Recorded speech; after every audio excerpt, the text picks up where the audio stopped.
Welcome. Thank you very much for joining us for the 9th episode of YCP's virtual monthly series, Refiner's Fire. Every month, Catholic business leaders from diverse industries share their professional and spiritual wisdom in short 30-minute live sessions. And in spite of the short length of these segments, we hope that the tips and insights that are shared will be really powerful for all of us as we seek to work in witness for Christ this year.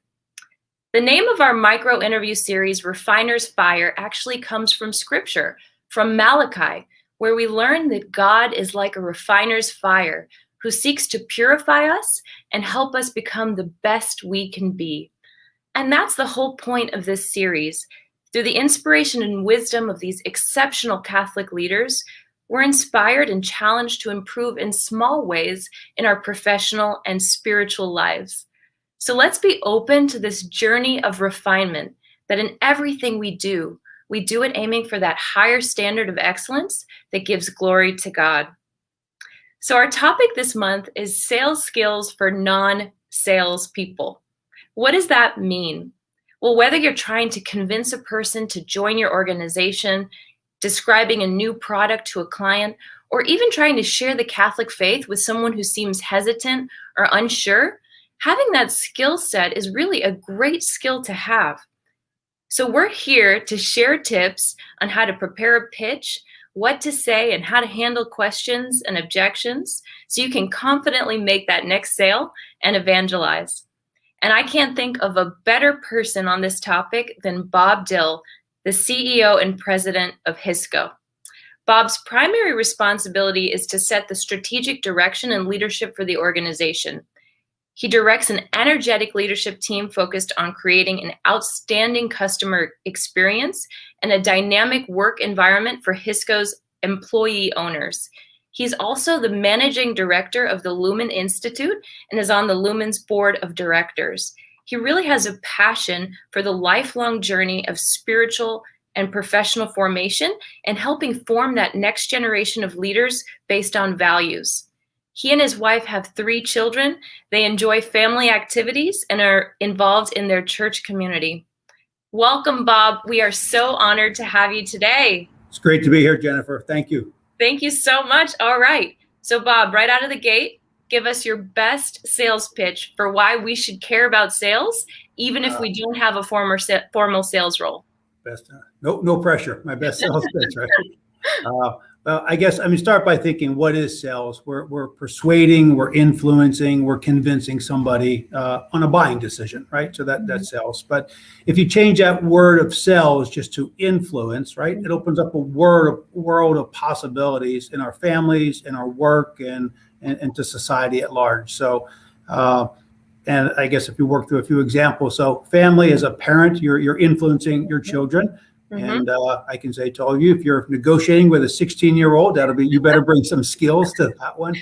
But I think mostly to this audience, young workers, I would say at various levels in your career. So if you're an individual contributor, you're going to be selling your ideas to your team, right? You're doing the work, you're presenting, you're selling your ideas.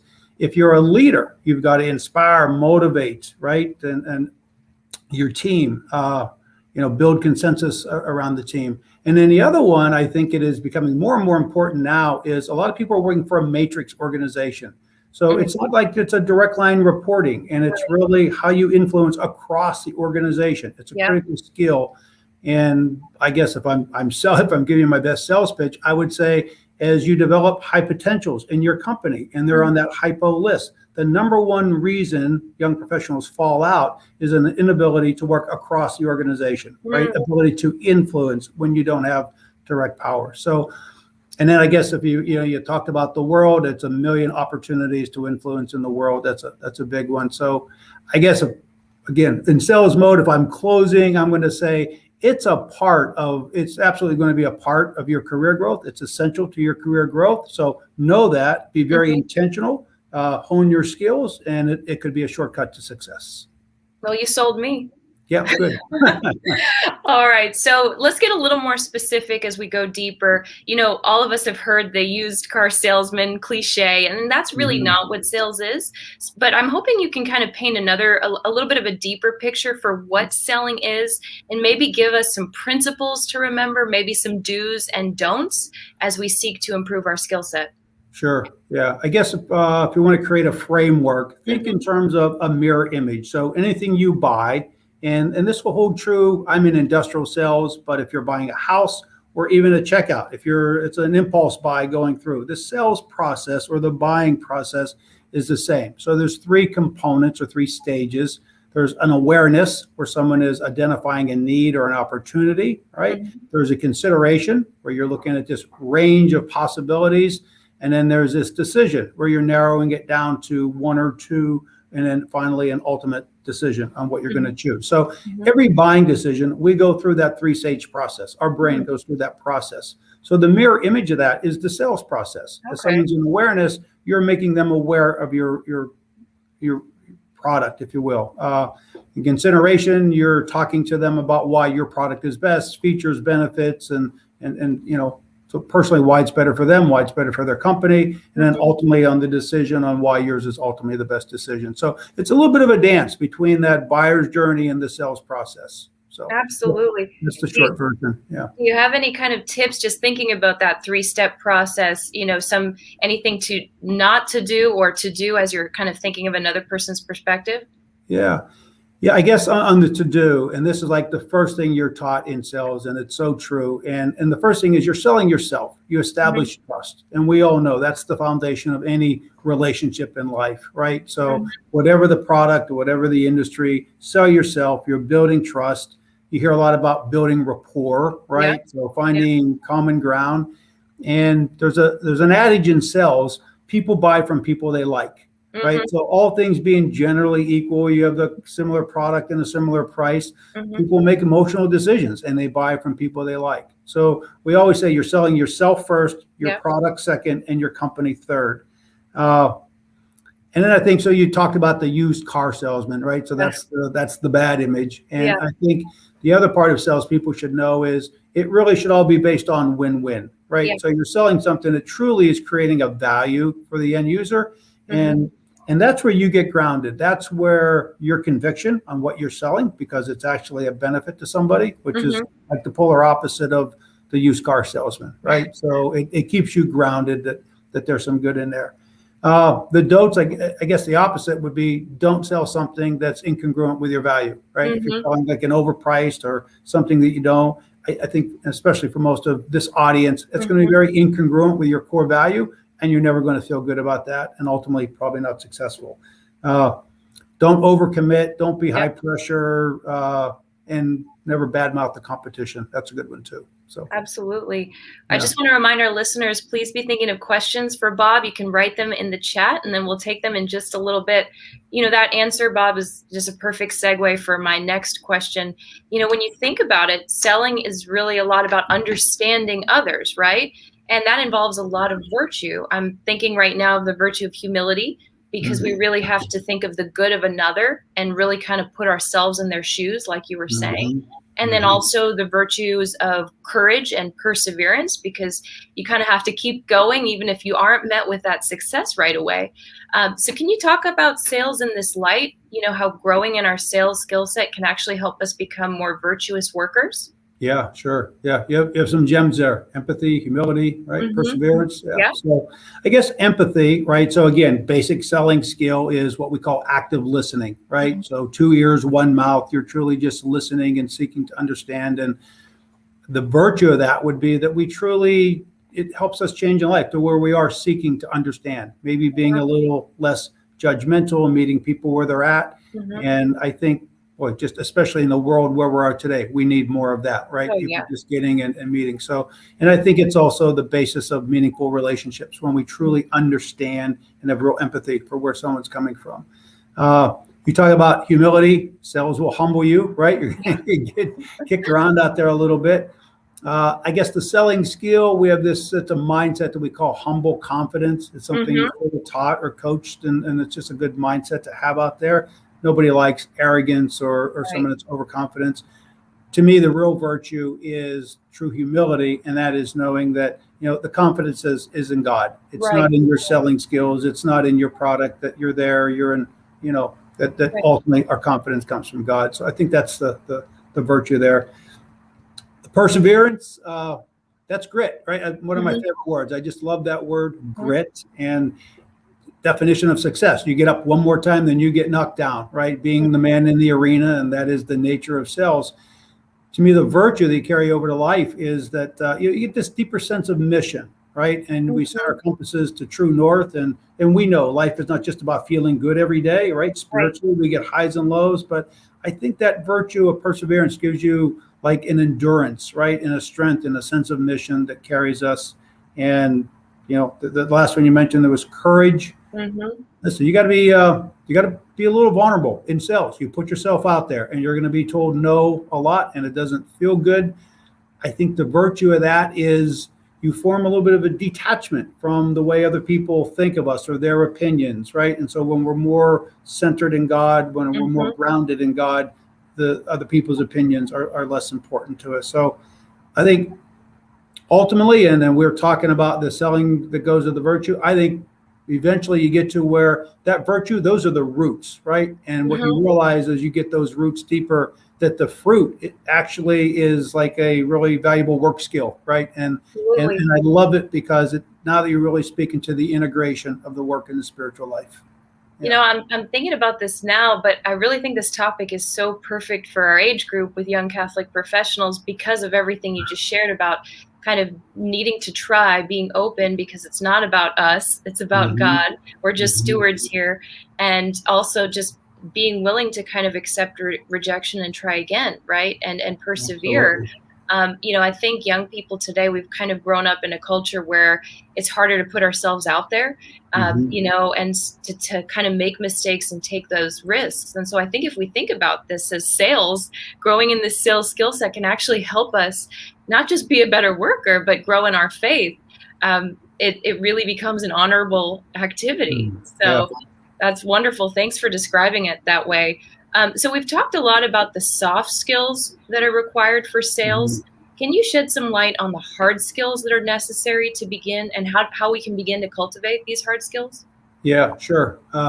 Yes, the first one that comes to mind to me is being technically competent. So, right, the more technical it is, the more valued that salesperson is, the more money you can make, if you want to put it in those terms. But you got to know your stuff. And when I grew up in sales, I've been at it for a lot of years. I mean, you brokered an information, you had a data sheet or a line card, you inform people. Today, they get all of that on the internet. So we talked about the buyer's journey. So like a professional industrial buyer, they're 60, 70% down the field with that like product knowledge because they got it on the internet. By the time you come in, you've got to be a technical, competent seller. You've got to be their trusted consultant, right? So number one, I would say you have to have a technical component or understand your product. If you want just basic selling skills, there's always the pre-call, right? So plan your work, that works anywhere, but you never just walk in and start a conversation. You have very clear on what you need to achieve, and you don't waste anyone's time. Behind the scenes, you always want to really understand who are the decision makers. You can be talking to one person, but there's a committee behind him, or there's other people in that organization influencing. So that's probably true in any organization, right? What's behind the scenes?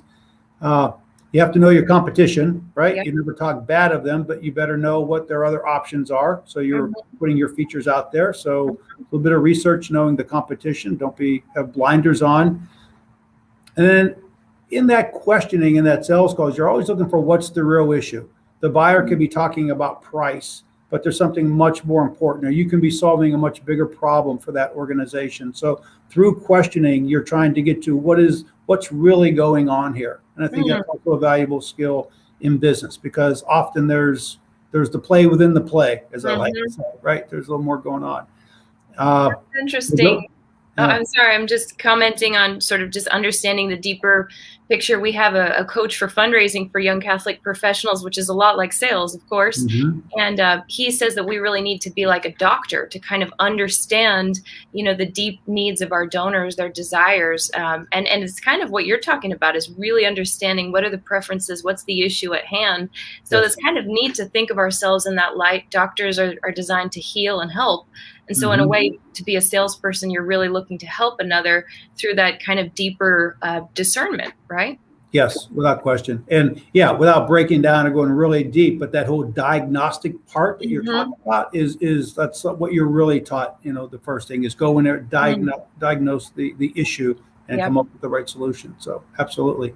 And the last thing I will say there is you got to work on negotiation skills. Buyers are well trained. They spend a lot more time in negotiation training than the average salesperson. So even when they've made a decision, they want to buy from you. Now they're going to go out there and work the best price with a very straight face, and they know how to play the game well. So know your value. And I say that because I would say to everybody out there today, know your value in a company, whether it's asking for a raise, right, which can Mm-hmm. be intimidating, or you're in a work group, but never undervalue your skills and what you're bringing. That's so wonderful. I think that's so important what you just mentioned about negotiation. It almost seems a little bit daunting if we're not the types that have done much of that in the past to all of a Hmm. sudden jump in and approach things with a negotiating kind of mindset. I mean, what Hmm. would you recommend to kind of put our foot out there, just try to negotiate? Do you have any tips, or would you just literally say, just give it a whirl? No, never just give it a whirl. Okay. You always can, especially if you're going in and asking for a raise, right? Yeah.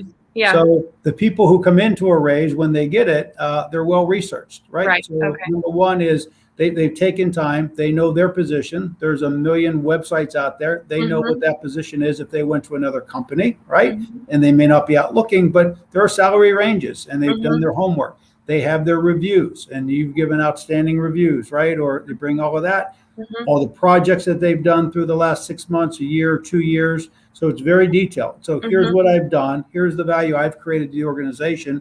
Here's what I believe this position is worth in the industry, Mm-hmm. right? And you're never putting a gun to someone's head, because that'll go the other way. You're asking for the consideration. Back to the humility, right? Right. Because Right. this is the way I'm seeing it. If there's something I don't understand, enlighten me, right? Seek to Mm-hmm. understand. So you're disarming them, but you also are sending a message. I know I'm worth more, and in a very humble way, I'm letting you know, and I appreciate your consideration to give me a Absolutely. raise. Yeah. Absolutely. That's so helpful.